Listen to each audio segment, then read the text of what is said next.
जरूरत से ज्यादा धन आ जाए तो अच्छा है, बहुत अच्छा है।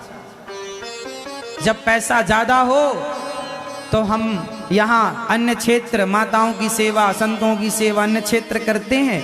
आप लोग भी अपनी तरफ से अन्य क्षेत्र बंटवाओ, माताओं की सेवा करो। आप भी अपने नगर में, अपने शहर में जो गाय रोड में घूम रही है, उन गायों के लिए आप लोग गौशाला बनवा लो। आप भी गायों की सेवा करो।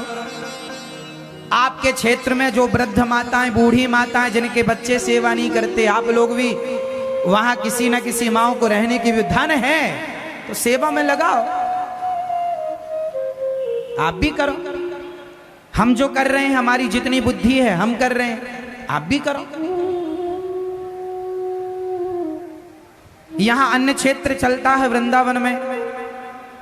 आप भी अपने शहर, अपने नगर में यदि ईश्वर ने तुम्हें पैसा दिया है तो आप भी अपने क्षेत्र में अन्नदान करो। वरना यहां जो दान हो रहा अन्नदान, उस दान में आप भी सहयोग कर लो कि हमारी तरफ से भी एक दिन संतों को अन्य क्षेत्र बट जाए, प्रसादी बट जाए। जीवन में करो, पैसा खूब कमाओ, खूब पुण्य करो।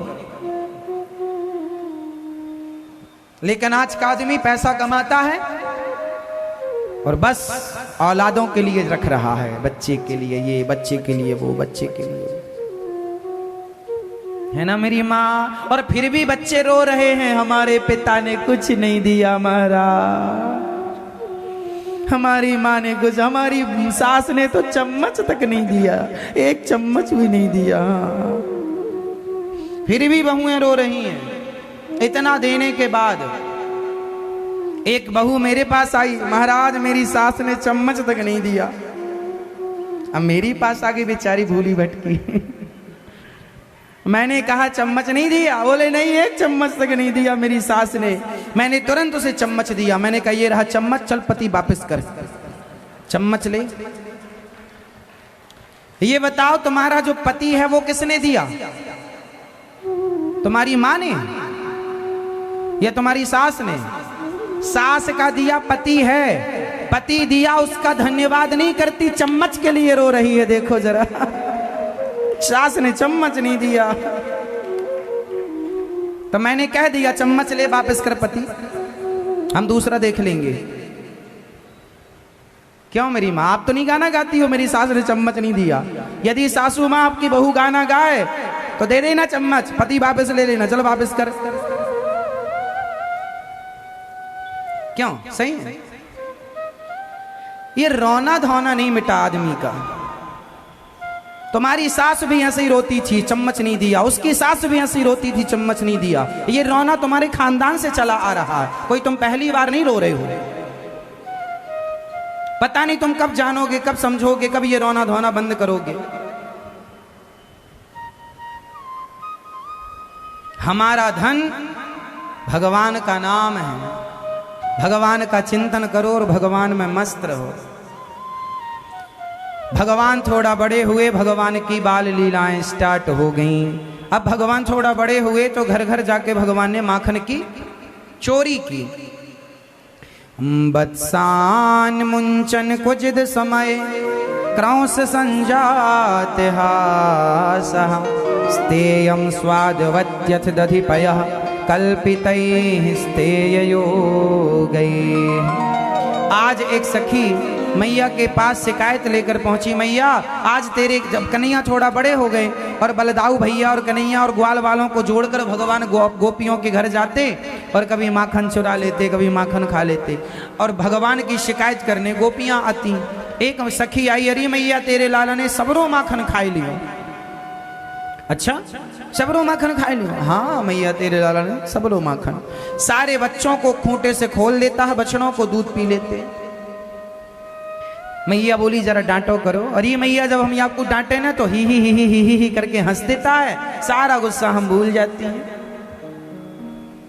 अब सारा गुस्सा भूल जा। मैया बोली, एक सखी बोली मैया तेरे लाला ने गजब कर रखे हो है।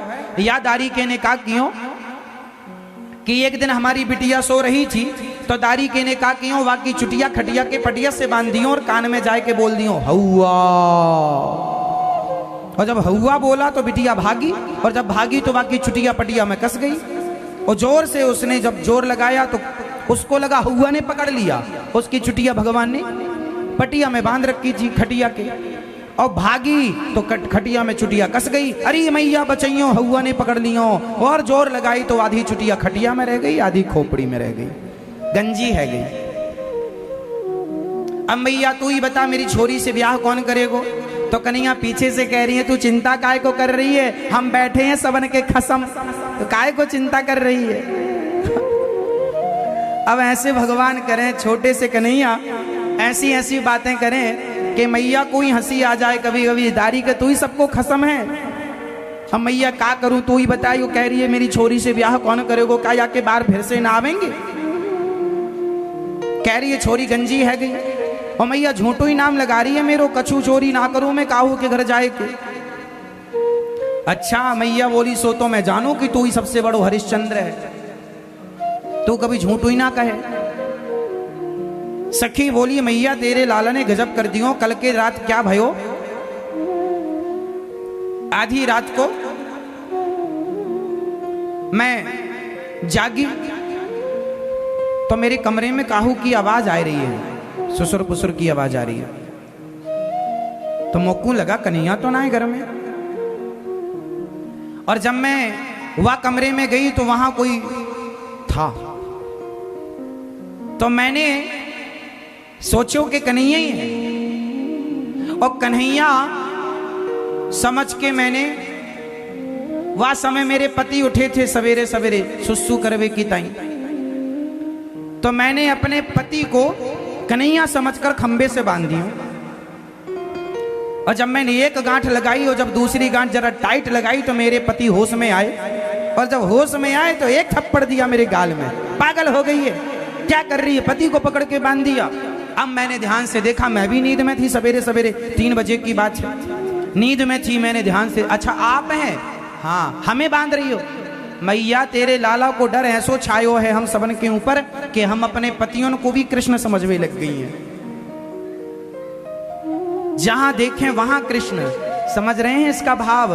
गोपियां इस कोटि की भक्त थी कि वो अपने पति को भी कृष्ण मान करके उनका दर्शन करती थी। जहां देखें वहां श्याम, जहां देखें वहां श्याम सुंदर, और काहू को दर्शन ना होए कृष्ण के अतिरिक्त। ऐसी सखियां, ऐसी गोपियां आज भगवान की शिकायत कर रही हैं। ये शिकायत नहीं है, ये शिकायत दर्शन का बहाना।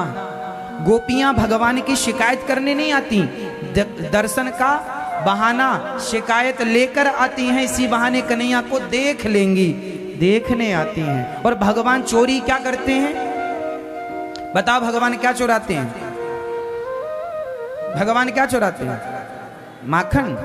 गलत उत्तर। भगवान क्या चुराते हैं भैया बताओ? माखन? गलत। भगवान क्या चुराते हैं भैया बताओ? माखन? क्या चुराते हैं? भगवान का नाम है चित्त चोर।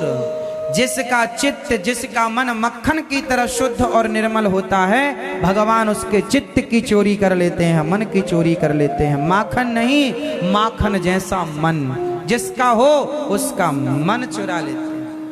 और मन कैसा होना चाहिए? माखन निर्मल होता है, कोमल होता है। मन जिसका कोमल है और निर्मल है, उसी के मन रूपी मक्खन की चोरी करेंगे, वरना सबकी चोरी नहीं करते।